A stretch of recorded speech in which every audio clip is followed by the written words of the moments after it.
Good evening बच्चों, कैसे आप लोग? उम्मीद करते हैं कि आप लोग अच्छे होंगे, स्वस्थ होंगे और मस्त होंगे। तो आज हम लोग करने वाले होम साइंस यानी कि गृह विज्ञान का सेकेंड चैप्टर का मोस्ट इंपॉर्टेंट ऑब्जेक्टिव क्वेश्चन को, जो आप लोग के लिए एग्जाम के लिए बहुत ही महत्वपूर्ण है। तो चलिए हम लोग क्वेश्चन को स्टार्ट करते हैं, ठीक है। आप लोग शुरू से लेकर लास्ट तक वीडियो देखिएगा, क्योंकि बहुत ही इंपॉर्टेंट क्वेश्चन लेके आए सेकेंड चैप्टर का। MBVVI क्वेश्चन है, एकदम MBVVI क्वेश्चन है, most important VVI objective question सब है, ठीक है। चलिए हम लोग क्वेश्चन स्टार्ट करने से पहले चैप्टर का नाम देखते हैं। चैप्टर का नाम क्या है? तो बच्चे चैप्टर का नाम देखिए क्या है, संक्रामक रोगों से बचाव। संक्रामक रोगों से कैसे बचाव करते हैं, इसी का हम लोग ऑब्जेक्टिव क्वेश्चन करने वाले। चलिए हम लोग स्टार्ट करते हैं, ठीक है। देखिए पहला नंबर क्वेश्चन है, ग्रामीण क्षेत्रों में बच्चों को टीका लगाने की व्यवस्थाएं होती है तो स्वास्थ्य केंद्र में, ग्राम पंचायत में, घर में या स्कूल में? ऑप्शन नंबर क्या हो जाएगा? तो स्वास्थ्य केंद्र में होता है। ऑप्शन नंबर ए बिल्कुल राइट हो जाएगा बच्चों। अगला नंबर क्वेश्चन है कि किसके लिए मातृ एवं शिशु मातृ यानी कि माता एवं शिशु कल्याण केंद्र में स्वास्थ्य देखभाल की जाती है? तो किसके लिए? माँ एवं शिशु के लिए, बुजुर्ग वर्ग के लिए, किशोर के लिए, या इनमें सभी के लिए? तो माता एवं माँ एवं शिशु के लिए की जाती है कल्याण केंद्र में देखभाल। अगला नंबर क्वेश्चन है बच्चों, निम्न में से कौन पाचन तंत्र की गड़बड़ी है? तो कब्ज है, उल्टी आना है, अपच है, या इनमें से सभी है? तो पाचन तंत्र की गड़बड़ी बच्चों इनमें से सभी होती है। ऑप्शन नंबर डी बिल्कुल राइट हो जाएगा।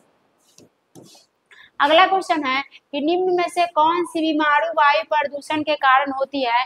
तो मधुमेह होता है, अस्थमा होता है, या मलेरिया होता है, या पेचिस होता है? तो कौन सी बीमारी अस्थमा होता है, किसके कारण? तो वायु प्रदूषण के कारण। अगला क्वेश्चन है बच्चों कि ग्रामीण क्षेत्रों में कौन भूमि प्रदूषण का कारण नहीं है? तो नदियों का पानी, खुले क्षेत्रों में मल त्याग करना, या कीटनाशक, या वनों की कटाई? तो नदियों का पानी भूमि प्रदूषण का मुख्य कारण नहीं है बच्चों। ऑप्शन नंबर ए राइट हो जाएगा। अगला नंबर क्वेश्चन है बच्चों, जल प्रदूषण रोकने के लिए कौन सा रासायनिक पदार्थ का प्रयोग किया जाता है? सोडियम क्लोराइड का, कैल्शियम क्लोराइड का, पोटेशियम का, या ब्लीचिंग पाउडर का? तो ऑप्शन नंबर क्या हो जाएगा? ब्लीचिंग पाउडर का प्रयोग किया जाता है। ऑप्शन नंबर डी बिल्कुल राइट हो जाएगा बच्चों।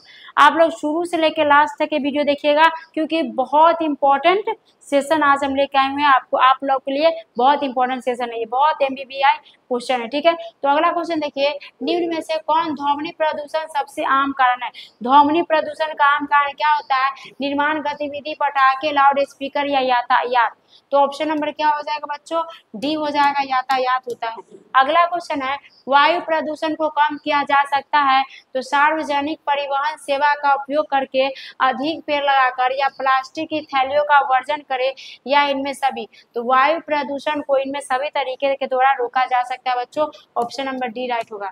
अगला नंबर क्वेश्चन है बच्चों, कौन सी मानवीय गतिविधि पर्यावरण निम्नीकरण का कारण है? तो जनसंख्या विस्फोट, वनों की कटाई, नगरीकरण, या इनमें सभी? तो इनमें से सभी मानवीय गतिविधियों यानी कि पर्यावरण के कारण है। अगला नंबर क्वेश्चन है बच्चों, वस्तुओं को जलाने में कौन सी गैस उत्पन्न होती है? तो वस्तुओं को जलाने में कार्बन डाइऑक्साइड गैस उत्पन्न होती है। ऑप्शन नंबर क्या हो जाएगा? तो ऑप्शन नंबर बी बिल्कुल राइट हो जाएगा बच्चों। अगला नंबर क्वेश्चन है कि निम्न में से कौन व्यक्तिगत स्वच्छता के अंतर्गत आता है? तो हाथ धोना, दांतों को ब्रश करना, नाखून काटना, या इनमें से सभी?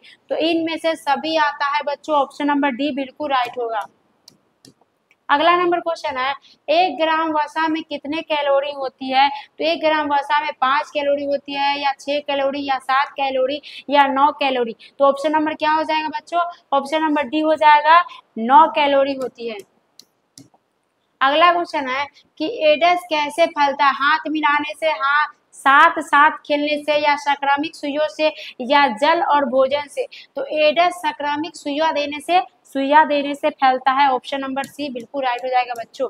अगला नंबर क्वेश्चन है कि निम्न में से कौन पहले कुछ दिनों के दौरान बच्चे की देखभाल के अंतर्गत आता था? तो बच्चे को गर्म रखना, गर्भनाल की देखभाल करना, माँ के दूध के अलावा कुछ भी नहीं देना, या इनमें से सभी? तो इनमें से सभी बच्चे की देखभाल के अंतर्गत आते हैं। ऑप्शन नंबर डी बिल्कुल राइट हो जाएगा।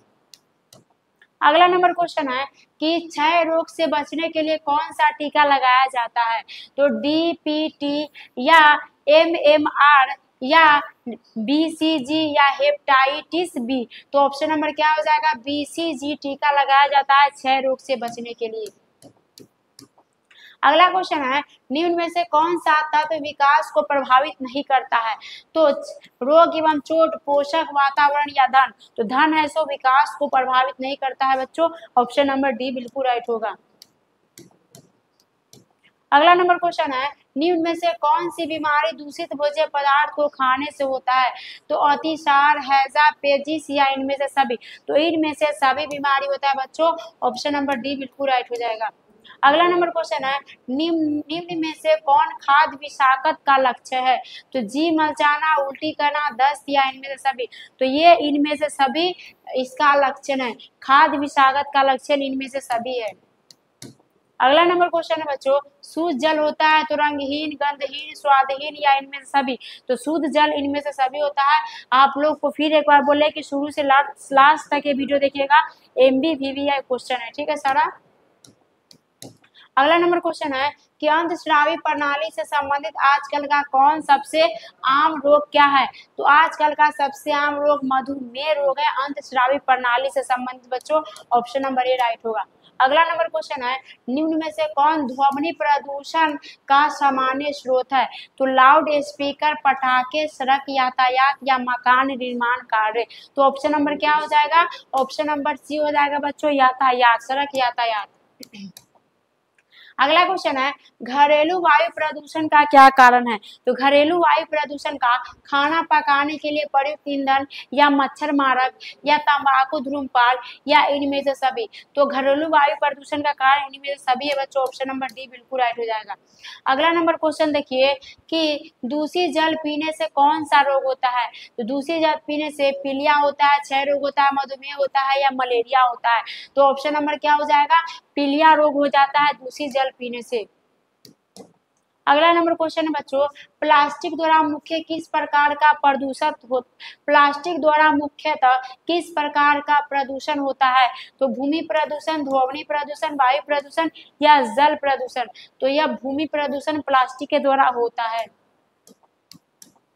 अगला नंबर क्वेश्चन है बच्चों जल प्रदूषण के कारणों के लिए मुख्य रूप से निम्नलिखित में से कौन जिम्मेवार है?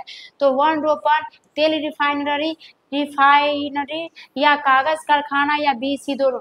तो वन रोपण तो बिल्कुल सही है, लेकिन ये दोनों नहीं, ये दोनों आवश्यक नहीं है। ऑप्शन नंबर क्या हो जाएगा? तो ऑप्शन नंबर बी सी हो जाएगा। ये दोनों जल प्रदूषण के लिए क्या है? जिम्मेदार है। ऑप्शन नंबर सी और बी हो जाएगा। अगला नंबर क्वेश्चन है बच्चों कुकुर खांसी से बचाव के लिए कौन सा टीका लगाना चाहिए?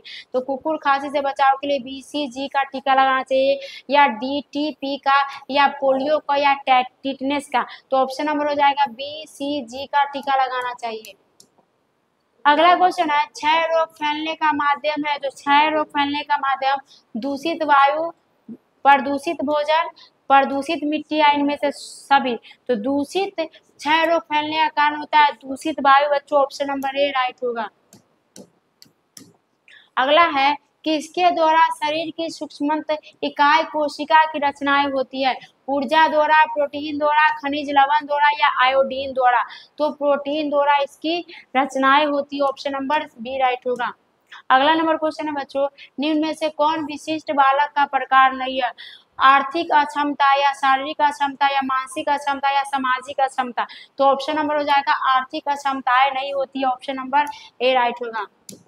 अगला क्वेश्चन है कौन सा रोग वायु द्वारा नहीं फैलता है? तो वायु द्वारा कौन सा रोग नहीं फैलता है? तो हैजा रोग नहीं फैलता है। ऑप्शन नंबर बी राइट होगा बच्चों।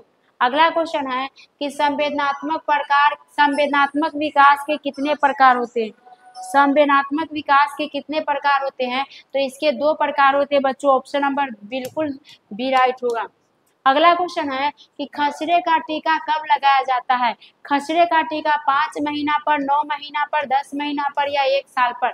तो खसरे का टीका 9 महीने पर लगाए जाते हैं बच्चों। ऑप्शन नंबर बी बिल्कुल राइट होगा। अगला क्वेश्चन है कि डीटीपी का पहला टीका कब लगाया जाता है? तो 2 मास में, 3 मास में, 4 मास में या 1 मास में? तो ऑप्शन नंबर हो जाएगा 1 मास के अंदर डीटीपी का टीका लगाया जाता है। अगला क्वेश्चन है MMR टीके से किन किन रोगों का बचाव होता है? तो खसरा का, गलसुआ का, रुबैला का या इनमें सभी का? तो ऑप्शन नंबर क्या हो जाएगा? इनमें सभी रोगों का बचाव होता है इस टीका से। अगला क्वेश्चन है बच्चों कि कूड़ेदान में किसका छिड़काव करना चाहिए? नमक का, चीनी का, डीटीपी का या गोबर का? तो डीटीपी का छिड़काव करना चाहिए बच्चों कूड़ेदान में। अगला क्वेश्चन है मानसिक न्यूनता कितने प्रकार के होते हैं? तो मानसिक न्यूनता कितने प्रकार के होते हैं? 3 प्रकार के होते हैं बच्चों। ऑप्शन नंबर सी राइट हो जाएगा। अगला है सकारात्मक रोग से तात्पर्य रोग का बार बार होना, रोग का लंबे समय तक बने रहना, एक व्यक्ति से दूसरे व्यक्ति को लगना या इनमें से कोई नहीं? तो ऑप्शन नंबर क्या हो जाएगा? एक व्यक्ति से दूसरे व्यक्ति को लगना ही सकारात्मक रोग होता है, फैलता है ये रोग। ठीक है। अगला नंबर क्वेश्चन है विटामिन सी की कमी से कौन सी बीमारी होती है? तो विटामिन सी की कमी से स्कैबी बीमारी होती है बच्चों। ऑप्शन नंबर बी राइट हो जाएगा। अगला नंबर क्वेश्चन है ऊर्जा प्राप्ति का मुख्य स्रोत क्या है? तो ऊर्जा प्राप्ति का मुख्य स्रोत कार्बोहाइड्रेट है। ऑप्शन नंबर बी बिल्कुल राइट हो जाएगा।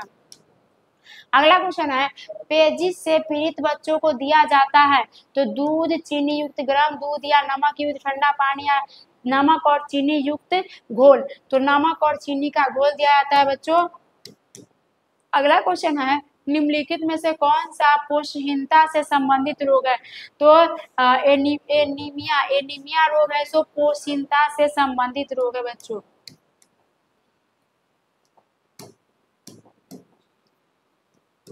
अगला क्वेश्चन है कि विकासात्मक मनोविज्ञान लाभदायक है तो बच्चों के लिए, अभिभावकों के लिए, शिक्षकों के लिए, इन सभी के लिए? तो ये है सो बच्चों के लिए लाभदायक है। ऑप्शन नंबर ए राइट होगा। अगला नंबर क्वेश्चन है कि संतुलित आहार न ग्रहण करने से क्या प्रभाव पड़ता है? तो संतुलित आहार न ग्रहण करने से भार में कमी आती है, शारीरिक प्रभाव की शीघ्रता आती है, कमजोरी आती है या इनमें से सभी आती है? तो संतुलित आहार न करने से इनमें से सभी रोग आती है बच्चों, इनमें सभी चीजें आती है। ठीक है। अगला नंबर क्वेश्चन है कि रोग निरोधक क्षमता कितने प्रकार के होते हैं? रोग निरोधक क्षमता 2 प्रकार के होते हैं बच्चों। ऑप्शन नंबर बी राइट होगा। अगला क्वेश्चन है कि बच्चे को किस रोग से बचाने के लिए विटामिन ए की खुराक दी जाती है? तो रतौनी रोग से बचाने के लिए बच्चों को विटामिन ए की खुराक दी जाती है। अगला क्वेश्चन है बच्चों को पोलियो और डीपीटी का बूस्टर डोज किस आयु में दिया जाता है? तो 2 से 4 माह के अंदर, 16 से 24 माह के अंदर, 0 से 3 माह के अंदर या 6 से 9 माह के अंदर? तो 0 से 3 माह के अंदर दिया जाता है ये डोज। अगला क्वेश्चन है कि भोजन में किसकी कमी से माँ और शिशु दोनों को गलगंड और घेगा रोग की संभावनाएं रहती है? तो आयोडीन की कमी से। किसकी कमी से बच्चों? आयोडीन की कमी से होती है। अगला क्वेश्चन है स्वच्छता के किस कार्य के लिए जल की अधिक आवश्यकताएं होती है? तो कपड़ा नहाने में या कपड़ा की धुलाई में या दांतों की सफाई में या हाथों की सफाई में? तो जल की आवश्यकताएं किसमें होती है ज्यादा? कपड़ों की धुलाई में ज्यादा जल की आवश्यकताएं होती है बच्चों। अगला नंबर क्वेश्चन है टाइफाइड एवं हैजा बीमारी किसके संदूषण से होती है? तो जल के, भोजन के या उपयुक्त दोनों के? तो उपयुक्त दोनों के संदूषण से ये बीमारी होती है, टाइफाइड एवं हैजा।